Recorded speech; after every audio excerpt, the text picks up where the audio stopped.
नमस्कार, मी Ankita Chaudhari. Top news मराठीमध्ये आपलं स्वागत.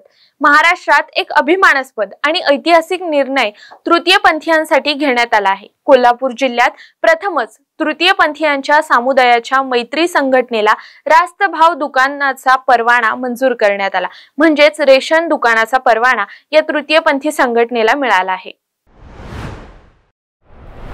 तृतीयपंथी समुदायाला भेदभाव, गरिबी, सामाजिक बहिष्करण आणि रोजगाराच्या संधी मिळण्यातील अडचणींना सामोरं जावं लागत होतं.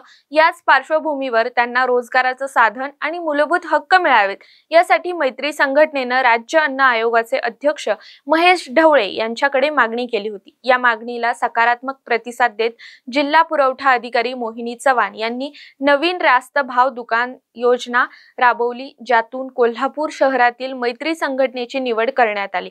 नवीन दुकान परवाना देण्यात आला. हा प्रयोग महाराष्ट्रात प्रथमच करण्यात आला आहे. नमस्कार, शिवानी गजबर, मैत्री संघटन कोल्हापूर.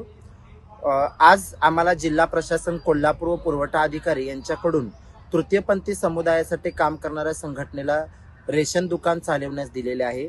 याबद्दल महायुती सरकार, माननीय मुख्यमंत्री देवेंद्रजी फडणवीस साहेब, त्यानंतर आपले दोन्ही उपमुख्यमंत्री अजितदादा पवार, एकनाथजी शिंदे या सर्वांचे, तसेच जिल्हा प्रशासन, जिल्हाधिकारी अमोल येडगे साहेब, तसेच मोहिनी चव्हाण जिल्हा पुरवठा अधिकारी या सर्वांचे मैत्री संघटन व पूर्ण तृतीयपंथी समुदायातर्फे मी खूप खूप आभार मानते. धन्यवाद.